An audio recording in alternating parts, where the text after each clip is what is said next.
Hi, I'm Aisha from Brand Platforms, and for us, your dreams, your goals, and your visions are very important. And that's the exact reason why we have come up with a segment called Visions of Visionaries. Through this segment, we explore the gains, the pains, and the thrill of thought leadership. So speak to us so the world can hear you.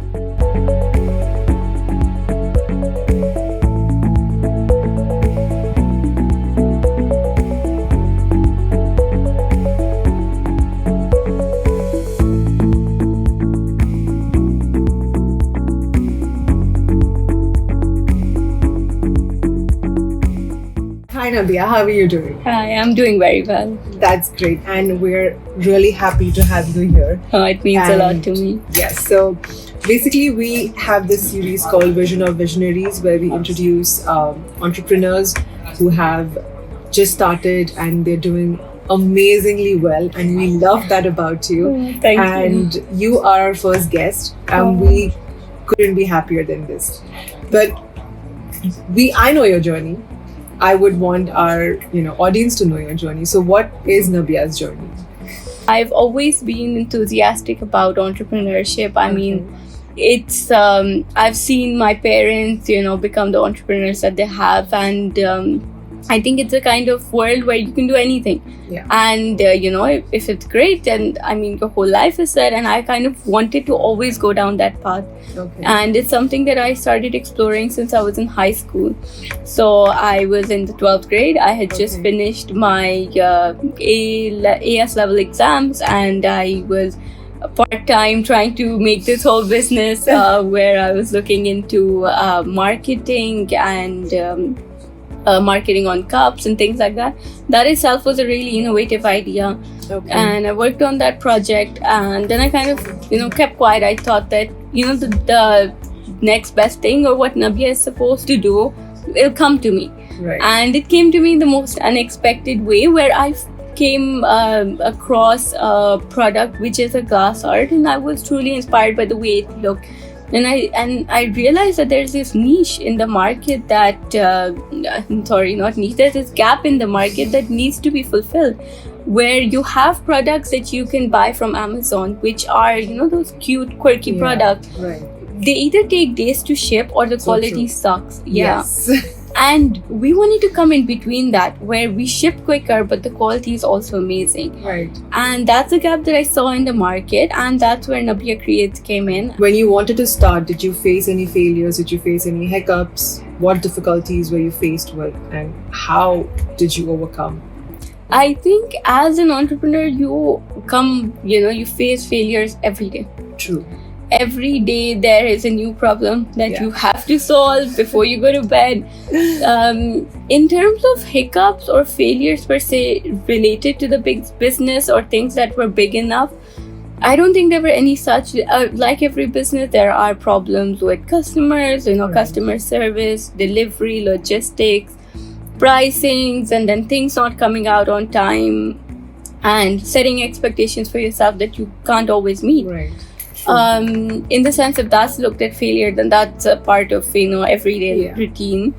My failure would have just been not a failure, I guess it's a lesson, because I like to learn from every customer experience. Even something as small as the delivery was not on time, I now know that if I want the delivery by 2, what time I have to dispatch the order. Right. So every failure has turned into a lesson. Nothing per se. We started with a bootstrap investment, which has taken us this far. That is really great. That's inspiring. So tell me something. What makes your brand personal? What's that touch that Nabia? I think Nabia is a touch. Okay. For me, it's very important that I know the customer. Right. I know, even when people call to ask, like, I want to buy a gift for an anniversary or a birthday, I'm not just buy my products, right? Right. I want to know, and I always ask them, who are you buying for? What are their dislikes? What are their, likes? What are their hobbies? What kind of products do you think they'll use? And then the customer will tell you things like, they drink a lot of coffee, or they don't drink enough water, or they are always on their phone. Right. And then we find products that they will like, and then we customize it for them. Okay. So it's for me, the reason that it's so personal is because I am very well involved in it.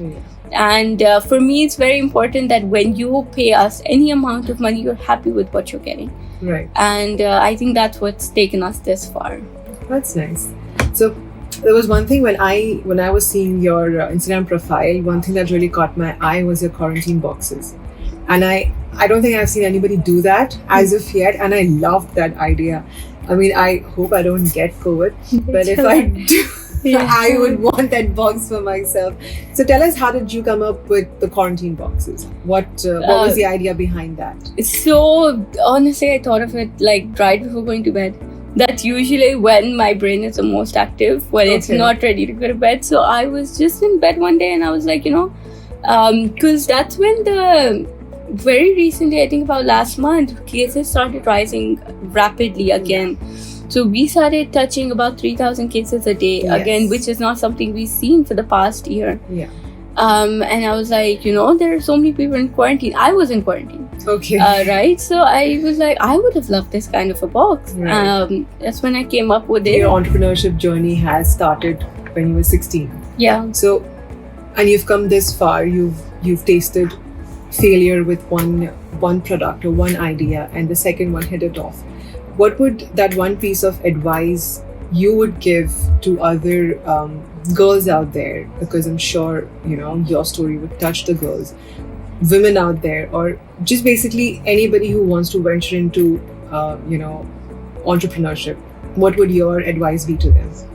I think it's important to get started.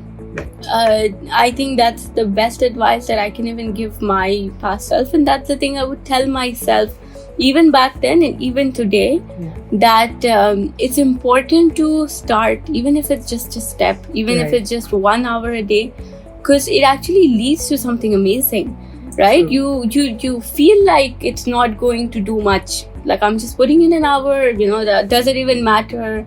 And that doesn't even matter plays a huge role. Right. I guess you need to keep telling yourself, even if you don't believe it, that it does matter, and that if you do build on it, it will reach somewhere. Right. A lot of us have great ideas, but we never have the time or the courage to put it out into the world and see what the acceptance is like.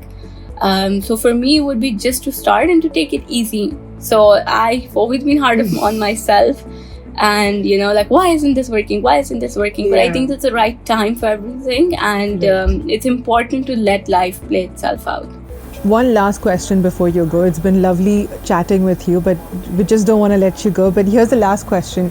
What now for Nabia Creates? You've come this far. I know you've made a name for yourself, but after this, now what? I think now the mission for Nabia Creates is to make it accessible to everyone over the world. Okay. And to make it this sort of shop where you don't necessarily have to come to when there is an occasion. Right.